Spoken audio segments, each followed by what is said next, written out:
નમસ્કાર પ્યારે દોસ્તો, ધોરણ 12 ફિઝિક્સ વિદ્યુત પ્રવાહના લેક્ચરમાં આગળ જઈએ તો લાસ્ટ લેક્ચરની અંદર આપણે ભણ્યા હતા કિર્ચોફનો પહેલો નિયમ અને કિર્ચોફનો બીજો નિયમ. જો મિત્રો ક્લિયર કરી લઉં કે ડાયરેક્ટલી તમે જો આ લેક્ચરને સાંભળતા હોવ તો આ લેક્ચર ડાયરેક્ટલી સાંભળવાનો કોઈ મતલબ નથી, કારણ કે આજે જે કંઈ આપણે ભણવા જઈ રહ્યા છીએ થોડુંક ન્યુમેરિકલ કરવું. કિર્ચોફના નિયમને આપણે ઘણા ટાઈમ સુધી ભણવાના છે, અલગ અલગ એની એપ્લિકેશન છે, પણ કિર્ચોફનો નિયમ શું છે, કિર્ચોફનો નિયમ ઉપયોગમાં કઈ રીતે લેવાનો છે, એના જે નિયમો હતા એ આપણે આખા લાસ્ટ લેક્ચરમાં એની ચર્ચા કરી. તો એ લેક્ચરને જોયા પછી તમે હવેના લેક્ચર જોશો તો જ ખ્યાલ આવશે, બાકી કોઈ મતલબ નહીં રહે. ચલો તો આગળ જઈએ મિત્રો. આજે કિર્ચોફના નિયમ, લાસ્ટ ટાઈમ જે આપણે કિર્ચોફનો નિયમ ભણ્યા હતા એને થોડું યાદ કરાવ્યું. પહેલો નિયમ શું હતો? કોઈ જંકશન હોય તો એ જંકશન આગળ દાખલ થતા અને જંકશનની બહાર નીકળતા પ્રવાહોનો સરવાળો સમાન થાય છે, મતલબ એ બંને પ્રવાહ સમાન હોય છે. એના ઉપરથી એક સમીકરણ આપણું બનાવવું હોય તો બની શકતું હતું. આ ખાસ ધ્યાન રાખજો, સમીકરણ બનાવવાની આપણે જરૂર પડશે મિત્રો. ત્યારબાદ બીજો નિયમ હતો, એ બહુ લેન્ધી હતો આપણો, પણ એનો કોન્સેપ્ટ એ હતો કે લૂપ લેવાનું. લૂપમાં અવરોધ આવે, IR બાદ કરો અથવા IR ઉમેરો. બાદ ક્યારે કરવાના? તો કે પ્રવાહની દિશામાં જતા હોઈએ તો. ઉમેરવાના ક્યારે? IR પ્રવાહની વિરુદ્ધ દિશામાં જતા હોઈએ તો. બેટરી આવે તો બેટરીના વોલ્ટેજ જેટલો વોલ્ટેજ બાદ કરો અથવા તો ઉમેરો. ઉમેરવો ક્યારે? ઋણ થી ધન જતા હોઈએ ત્યારે. બાદ ક્યારે કરવો? ધન થી ઋણ જતા હોઈએ તો બાદ કરો. આ બધી વાતો કરી એ મેં યાદ કરાવ્યું છે, જે લાસ્ટ લેક્ચરમાં ભણી ગયા છે. આજે આગળ જઈએ તો એક્ઝામ્પલ્સ લેવા છે કેટલાક આપણે. ચાલો તો કિર્ચોફના નિયમ આધારિત તમને અલગ અલગ ટાઈપના એક્ઝામ્પલ આપું છું, તો એના ઉપરથી તમને ખ્યાલ જ આવી જશે મિત્રો કે કિર્ચોફનો નિયમ કેવા એક્ઝામ્પલોમાં આપણે ઉપયોગમાં લેવાનો હોય છે. ધારો કે એક્ઝામ્પલ છે,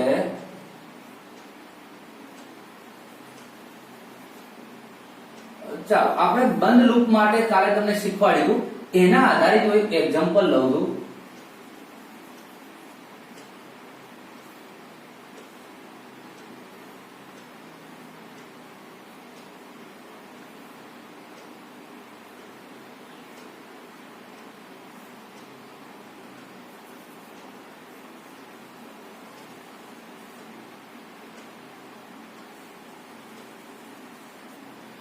ઓકે, આવો આપણી જોડે કોઈ એક્ઝામ્પલ છે ABCD, જેમાં એક પરિપથ આપ્યો છે ABCD.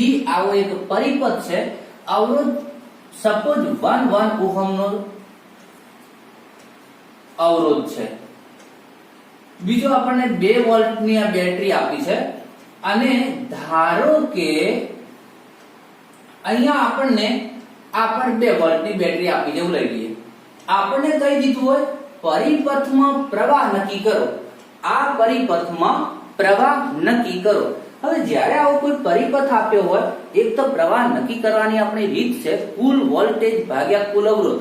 એ પણ આપણે ઘણી જગ્યાએ કામ લાગી જતી હોય, પણ બધી જગ્યાએ આપણને કામ લાગે એવું જરૂરી હોતું નથી. તો ધારો કે મારે પ્રવાહ નક્કી કરવો છે કિર્ચોફના નિયમની મદદથી, તો સમીકરણ બનાવવું પડે. તો અહીંયા ધારો કે પ્રવાહ, હવે જુઓ પ્રવાહમાં કોઈ તીર નથી આપ્યું. કાલના ઉદાહરણમાં આપણે તીર ડાયરેક્ટ મેં દોરી દીધા હતા. હવે તીર દોરવામાં આપણે ખાસ ધ્યાન રાખીશું. ધારો કે અહીંયા 2 વોલ્ટની બેટરી છે, ધારો કે હું આ 5 વોલ્ટની રાખું છું. પ્રવાહની દિશા હંમેશા ક્યાંથી ક્યાં લેવાની? ધન થી ઋણ તરફ. કોઈ પણ ધ્યાનથી સાંભળજો, જ્યારે કોઈ એક્ઝામ્પલમાં તમને પ્રવાહની દિશા ન આપી હોય, આપી દીધી હોય તો વાંધો નહીં. આ ન આપી હોય તો બેટરી જે ઊંચા વોલ્ટની બેટરી હોય એના ધનમાંથી તમારે પ્રવાહની દિશા દર્શાવવાની થાય. મિત્રો પહેલો એક્ઝામ્પલ છે, થોડું ધ્યાનથી સાંભળજો. જેમ જેમ પ્રેક્ટિસ કરાવીશ એમ તમને ખ્યાલ આવી જશે. ચાલો આ 2 વોલ્ટની બેટરી, આ 5 વોલ્ટની બેટરી, 5 વોલ્ટની બેટરી ઊંચા વોલ્ટની છે, એનામાંથી હું પ્રવાહને બહાર નીકાળું હવે કોઈ જગ્યાએ અહીંયા પ્રવાહનો ભાગ પડતો જ નથી, અહીંયા કોઈ જંક્શન છે જ નહીં, આખો સળંગ એક જ પરિપથમાં પ્રવાહ ચાલુ રહેવાનો છે। એ પ્રવાહ બધા જ અવરોધોમાં તો ભાગ જ નથી પડ્યા કોઈ જગ્યાએ। હમણાં ધારો કે એક અવરોધ આમ હોત ને આ રીતે હોત તો પ્રવાહના ભાગ પડતા, તો એનો મતલબ કે આખા બધા જ અવરોધોની અંદર આખા પરિપથમાં ધારો કે સમાન પ્રવાહ છે, એનું નામ મેં I આપી દીધું અને એ I મારે નક્કી કરવો છે। ખ્યાલ આવ્યો મિત્રો? હવે તો આ મારે સમીકરણ બનાવવું પડે।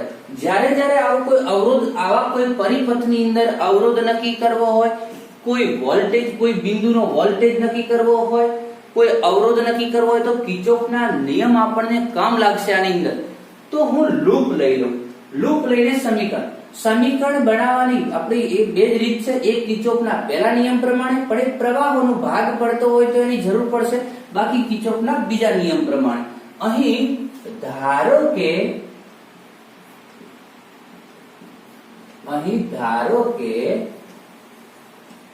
લૂપમાં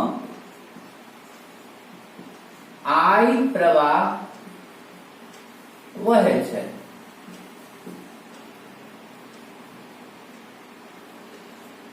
A B C કોઈ પણ જગ્યાએ લૂપ લઈ શકાય।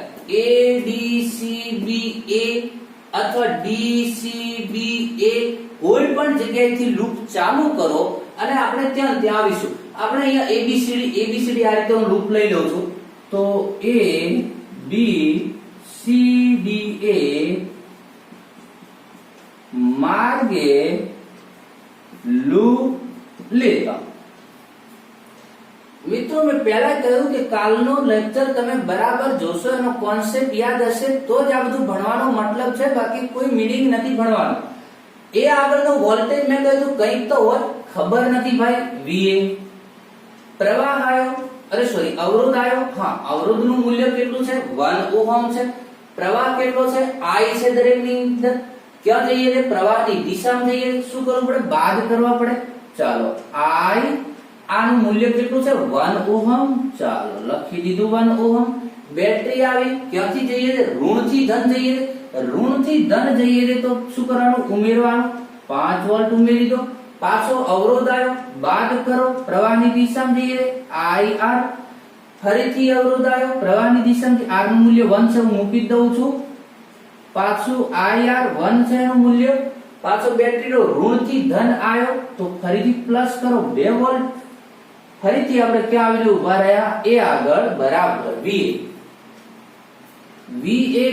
આવું જ્યારે લૂપ લો એટલે આ બંને કેન્સલ જ થશે, અને ત્યાંથી A થી A આગળ આવવાનું કારણ જ એ છે કે આપણો આ VA રહી ન જાય, એ કેન્સલ થઈ જાય, નહીતર ફરીથી પાછો સમીકરણમાં રહી જશે તો નવો ચલ ઉમેરાશે, એટલા માટે।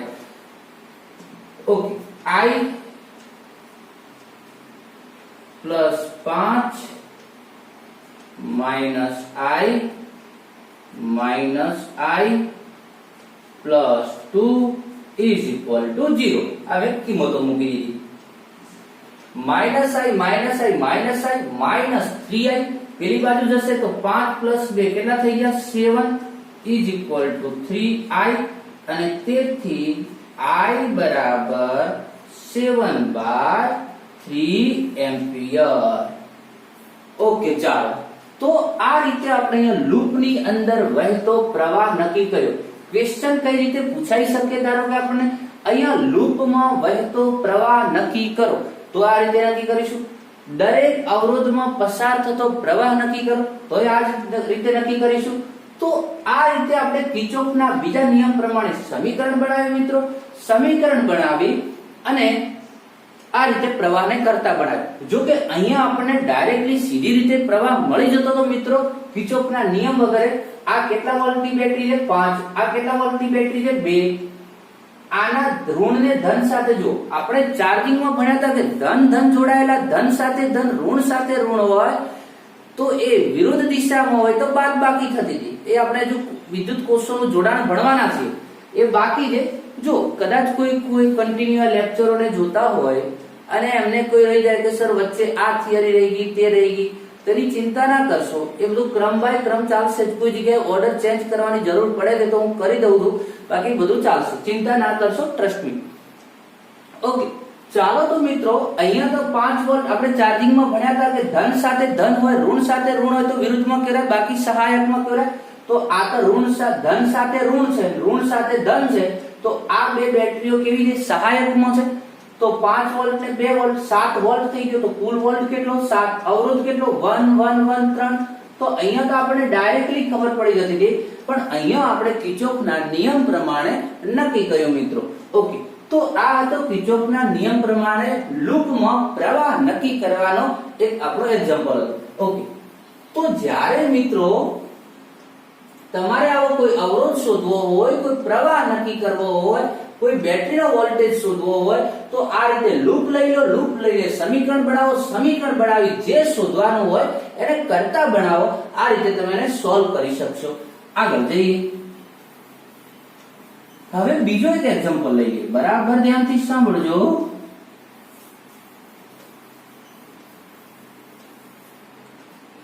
ધારો કે એક આવો એક્ઝામ્પલ છે,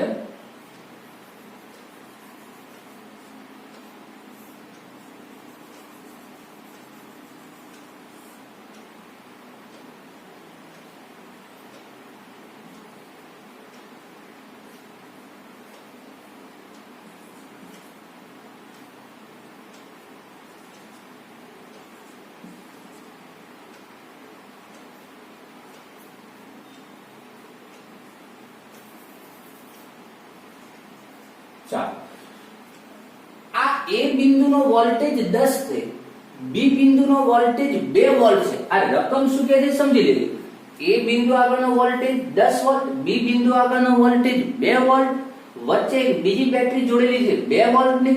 આ અવરોધ છે 1 ઓહમ, આ અવરોધ છે 2 ઓહમ. હવે મિત્રો ધ્યાનથી સાંભળજો, ક્વેશ્ચન એવો પૂછો છે, ફરીથી આપણે રિપીટ કરીએ છીએ કે પ્રશ્ન એવો છે કે આ પરિપથમાં વહેતો પ્રવાહ નક્કી કરો. પરિપથમાં વહેતો પ્રવાહ નક્કી કરો. હવે ધ્યાનથી સાંભળો, તમને લાગશે બેટરીને વોલ્ટેજ હોય એ તો સમજાયું, આ બિંદુને 10 અને 2 ક્યાંથી આવ્યા? મેં કહ્યું કોઈ લૂપની અંદર પ્રવાહ વહે છે, મતલબ ઇલેક્ટ્રોન ગતિ કરે છે, તો દરેક બિંદુ આગળ ઇલેક્ટ્રોન ગતિ કરતો જાય છે, એની પાસે ઉર્જા છે. દરેક બિંદુ પાસે એની કઈક ઉર્જા છે જેને આપણે એનો વોલ્ટેજ કહીએ છીએ. તો દરેક બિંદુ આગળ વોલ્ટેજ હોય જ. આપણે કાલે ભણ્યા હતા, આગળના એક્ઝામ્પલમાં ભણ્યા કે એ આગળનો વોલ્ટેજ કેટલો લીધો હતો? VA લીધો હતો. અહીંયા આપણને એ આગળનો VA નથી લેવાનો, પણ કહી દીધું ભાઈ 10 વોલ્ટ છે, તો આપણે હવે 10 વોલ્ટ લઈશું. ક્લિયર થયું છે? તો સર પેલું તો બંધ લૂપ હતું, આ તો તમે સીધું, આને આપણે બંધ લૂપ નથી. જોઈએ કઈ રીતે સોલ્વ કરીશું તે. આ 10 વોલ્ટ આ બિંદુ આગળ 10 વોલ્ટ છે, આ બિંદુ આગળ 2 વોલ્ટ છે, વચ્ચે 2 અવરોધ છે, બેટરી છે. પરિપથમાં પ્રવાહ નક્કી કરો. પણ તમે કહો સર આયર ઉમેરવા બાદ કરવા, એના માટે આપણે પ્રવાહની દિશા જોઈશે. આ જોઈશે 100% ભાઈ. તો પ્રવાહની દિશા નક્કી કરવી પડશે. તો ક્યાંથી લઈએ? તો જોઈ લો, સૌથી ઊંચામાં ઊંચો વોલ્ટેજ કયા બિંદુ આગળ છે તમારો? તો કે એ બિંદુ આગળ છે. તો હંમેશા પ્રવાહ ઊંચા વોલ્ટેજ થી નીચા વોલ્ટેજ તરફ વહે છે. રૈવાજિક રીતે આપણે જે નક્કી કરેલી દિશા છે એની તે. તો ઊંચા વોલ્ટેજ થી નીચા વોલ્ટેજ તરફ પ્રવાહનું વહન થતું હોય છે મિત્રો. તમે જેમ સમજો તો કે ઉષ્માનું વહન ઊંચા તાપમાનથી નીચા તાપમાન તરફ, એ રીતે ધારો કે કોઈ પાણી હોય તો ઊંચાઈથી જ્યાં નીચો ઢાળ હોય તે તરફ વહેતું હોય. હવાનું વહન ઊંચા દબાણથી નીચા દબાણ તરફ થતું હોય. પ્રવાહનું વહન ઊંચા વોલ્ટેજથી નીચા વોલ્ટેજ તરફ થતું હોય છે. તો A થી B તરફ પ્રવાહ વહેશે, એને આપણે દિશા આપી દઈએ. ઓકે, ચાલો આ આપી દીધી ડિરેક્શન. હવે આપણો પ્રશ્ન સોલ્વ થઈ ગયો દિશા વાળો. તો હવે શું કહે છે ભાઈ? A થી B, પરિપથમાં પ્રવાહ નક્કી કરો. કયો તમને એક્ઝામ્પલ જોઈને જ ખ્યાલ આવી જાય કે આ કિર્ચોફના નિયમ પ્રમાણે ગણવાનો દાખલો છે. તો અહીંયા એક સમીકરણ બનવું જોઈએ. તો કિર્ચોફનો બીજો નિયમ લાગુ પાડો. તો ક્યાંથી લઈશું લૂપ? A થી B, વચ્ચે કોઈ બિંદુનું નામ આપ્યું નથી, ચાલો હું આપી દઉં. ધારો કે આ C બિંદુ. તો A C B માર્ગે લૂપ લેતા. ફરીથી તમને અંદાજ સર A થી B ઊંચા વોલ્ટેજ થી નીચા વોલ્ટેજ તરફ જ લૂપ લેવાનું. લૂપમાં કોઈ નિયમ નથી, બી થી એ તરફ આવો, એ થી બી તરફ જાઓ, લૂપ ગમે ત્યાં તો સમીકરણ મળવાનું જ છે. તો એસી બી માર્ગે લૂપ લેતા તો વી એ બિંદુ આગળનો વોલ્ટેજ આપણે વી એ કહીએ, કિંમતો પછી મૂકીએ. આ અવરોધ આપણો ધારો કે R1 કહી દઈએ, આને R2 કહી દઈએ. લાસ્ટ એક્ઝામ્પલમાં મેં ડાયરેક્ટ કિંમતો મૂકી દી, પહેલા તમને ખબર પડે એટલે હું થોડુંક સંજ્ઞામાં મૂકી દઉં. VA માઈનસ IR1 ઋણ થી ધન પ્લસ બેટરીનો વોલ્ટેજ V કહો એપ્સિલોન કો જે તે હોય. પાછો પ્રવાહ આવ્યો, સોરી અવરોધ આવ્યો, પ્રવાહ તો બદલાવાનો નથી. IR2 ક્યાં આવીને ઉભા રહ્યા? B બિંદુ આગળ. જો આ ફરક છે. પેલા બંધ લૂપમાં A થી A આયા હતા તો આપણો અહીંયા VA હતો ને અહીંયા VA હતો.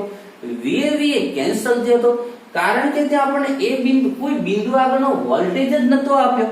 એટલે તમારે શું થયું હતું મિત્રો કે A થી A લૂપ લેવું પડે તો એ કેન્સલ થાય. અહીંયા VA રહી જાય એનો આપણને કોઈ પ્રોબ્લેમ નથી, કારણ કે A આગળનો વોલ્ટેજ છે, B આગળનો વોલ્ટેજ છે. ચાલો એક નિયમ બરાબર ધ્યાનથી સાંભળજો. આ બનાવેલા આપણા એક સરળતા માટે નિયમો છે કે જો તમારું કોઈ બિંદુ આગળનો વોલ્ટેજ ન આપ્યો હોય, ધ્યાનથી સાંભળજો, કોઈ બે બિંદુ વચ્ચેનો વોલ્ટેજ ન આપ્યો હોય, સમીકરણ બનાવવું હોય તો હંમેશા બંધ લૂપ લેવાનું. શું લેવાનું? બંધ લૂપ.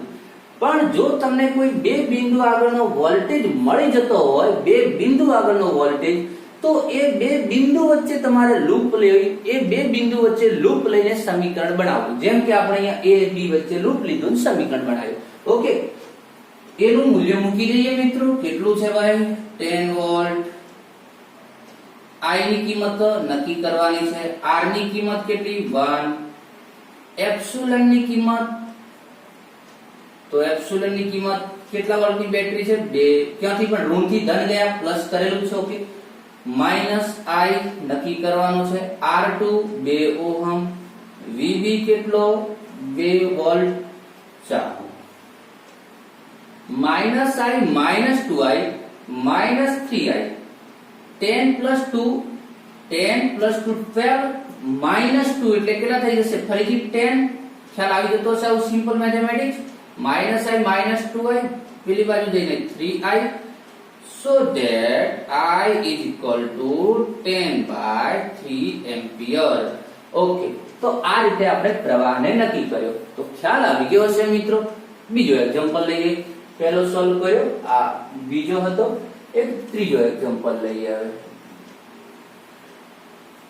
હવે તમને પ્રવાહની મેં એક બંધ લૂપમાં એક ખુલ્લા લૂપમાં પ્રવાહ નક્કી કરતા તમને શીખવાડ્યું.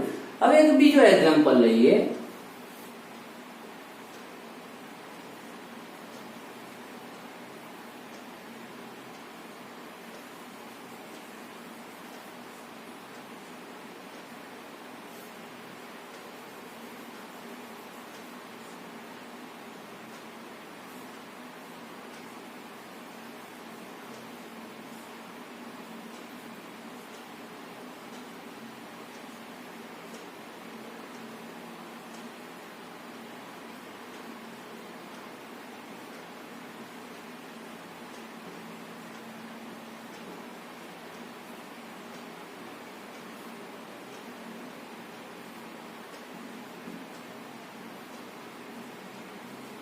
ચાલો, આપણે આ ટાઈપનો એક્ઝામ્પલ આપ્યો છે.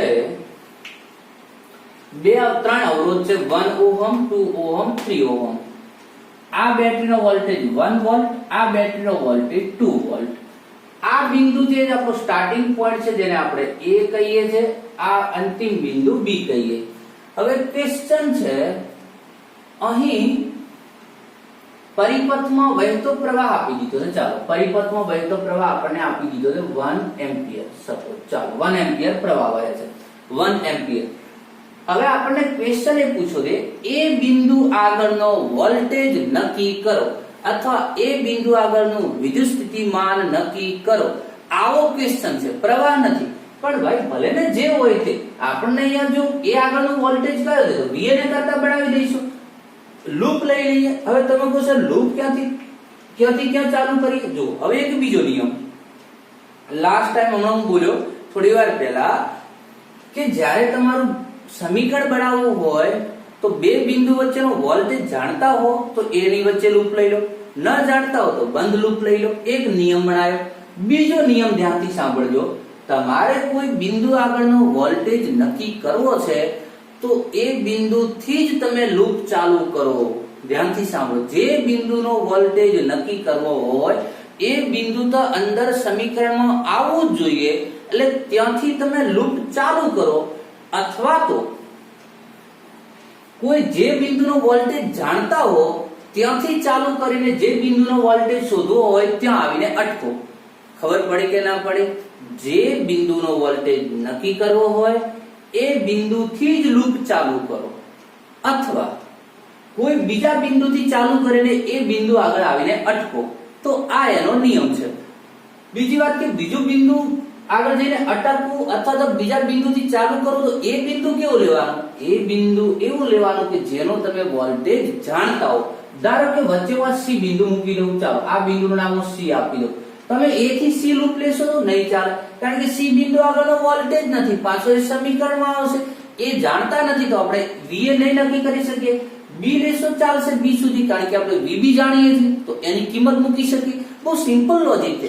કિર્ચોફના નિયમના એક્ઝામ્પલ્સ સ્ટુડન્ટ ઘણા ટાઈમથી મને ખ્યાલ છે, તો મારો અનુભવ એવો કહે છે કે સ્ટુડન્ટ્સને મોસ્ટ ઓફ કિર્ચોફના નિયમના એક્ઝામ્પલમાં મને તકલીફ પડતી હતી. પણ તમે ધ્યાન આપો, હું જે તમને નિયમ કહું છું, જે કહું છું એ પ્રમાણે તો આપણા સ્ટુડન્ટને ક્યારે કોઈ નથી તકલીફ પડતી, તો બરાબર ધ્યાનથી સાંભળી લેજો. તો એ થી સ્ટાર્ટ કરીએ, ડી સુધી અટકીએ. તો એ સી બી માર્ગે લૂપ લેતા. ચાલો, તો એ આગળ વીએ માઇનસ આ અવરોધને હું R1 કહી દઉં છું, તો I R1 પાછો બેટરી આવી, આને હું એપ્સિલોન 1 વોલ્ટની બેટરી કહી દઉં, આને એપ્સિલોન 2 વોલ્ટની બેટરી કહી દઉં, પ્લસ એપ્સિલોન 1. ફરીથી પાછો I R2, તો ધનથી ઋણ જઈએ છે તો માઇનસ કરવો પડશે, માઇનસ એપ્સિલોન 2. ધનથી ઋણ આવ્યા ભાઈ, એ નિયમો હવે આપણે ઘણા ટાઈમથી ચર્ચા કરી રહ્યા છીએ. I R3 પ્રવાહની દિશામાં જઈએ છે is equal to VB. જો એ આગળથી ચાલુ કર્યું VA, અવરોધ આવ્યો IR પ્રવાહની દિશામાં જઈએ છે, IR બાદ કર્યા. અહીંયા બેટરી આવી, ઋણથી ધન જઈએ છે પ્લસ એપ્સિલોન 1 કર્યું. અવરોધ આવ્યો, ફરીથી IR નું બાદ કર્યો. ધનથી ઋણ જઈએ તો એપ્સિલોન 2 માઈનસ કર્યો. અવરોધ આવ્યો, IR પ્રવાહની દિશામાં જતા બાદ કર્યો. તો હું સર પ્રવાહની દિશા તમે શેના ઉપર નક્કી કરી? ભાઈ એ નક્કી નથી કરી, રકમમાં આપી દીધી છે. ખ્યાલ આવ્યો કે નહીં? એ રકમ પ્રવાહમાં, અરે રકમની અંદર આપણને ડિરેક્શન આપી દીધી છે કે પ્રવાહ આ દિશામાં વહી રહ્યો છે. કારણ કે બી નો વોલ્ટેજ ઊંચો છે, એનો વોલ્ટેજ આપણને ખબર જ નથી, એનો શોધવાનો હતો, એટલા માટે એ આપેલી છે. એવા જે એક્ઝામ્પલ હશે એમાં એ રીતનું તમને જે કોઈને કોઈ આ રીતે આપી દીધેલું છે સોલ્વ કરવા માટે. એ આગળનો વોલ્ટેજ એ તો નક્કી કરવો છે. ઓકે, I 1 એમ્પિયર, અવરોધ 1, એપ્સિલોન ધનથી ઋણ કેટલો વોલ્ટ છે 1, પ્રવાહ I નું મૂલ્ય કેટલું 1, અવરોધ નું કેટલું 2, માઈનસ એપ્સિલોન કેટલો છે 2, I 1, અવરોધ 3 બરાબર VB કેટલો 5. જો -1 +1, -1 +1 આ તો કેન્સલ થઈ ગયા. -2 -4 -3 એટલે -7, પેલી બાજુ જઈને +7. તો VA = 5 + 7 બરાબર 12 વોલ્ટ. બરાબર. જો ફરીથી ક્લિયર કહું, આવી નાની મોટી કે ગણતરીમાં મિત્રો મારાથી ભૂલ થતી હોય તો તમારે એકવાર જોઈન ચેક કરી લેજો સાથે. બરાબર. એવું કોઈ તમને લાગે તો, કારણ કે ઘણી વખત ઉતાવળમાં ગણતરી કરી દી તો બની શકે ક્યારેક નાના મોટી ભૂલ થાય, ચેક કરી લઈશું. પણ છતાંય લાગે તો બન્યું છે એવું એકાદ એક્ઝામ્પલમાં થયું હતું કે આપણે કંઈક ભૂલથી 70/3 ની જગ્યાએ કંઈક 70/30 લખી દીધા હતા.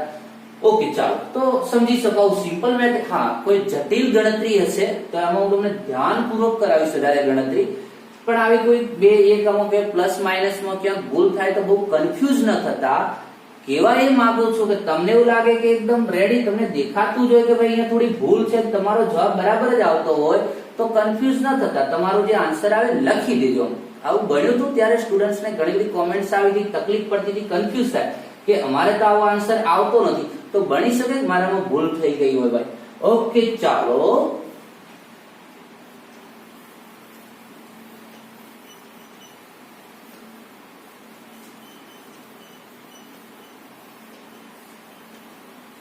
હવે એક એક્ઝામ્પલ તમને હું એક્સરસાઇઝમાં આપું છું ભાઈ ધ્યાનથી સાંભળજો હવે તમારે સોલ્વ કરવાનો છે એનો આન્સર તમારે લાવવાનો છે બને તો કદાચ આન્સર લાવીને કોમેન્ટમાં લખી દેજો મને કોમેન્ટ કરી દેજો તો એક એક્ઝામ્પલ હવે તમને આપું છું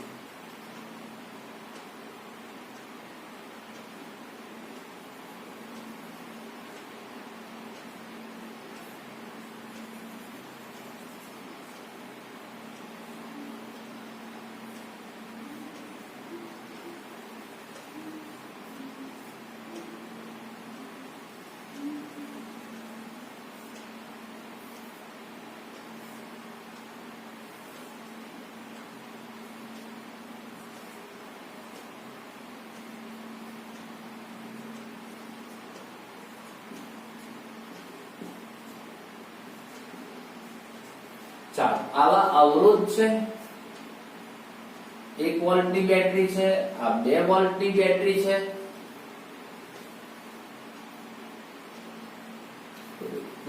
ધારો કે 10 વોલ્ટની બેટરી છે હવે ક્વેશ્ચન આપણો એવો છે આ બધી મેં તમને કિંમતો આપી દીધી દિશા તમારે નક્કી કરવાની છે આનો હવે તમારે નક્કી કરવાની છે ભાઈ રીત એ અને ક્વેશ્ચન એવો છે A અને B બિંદુ વચ્ચે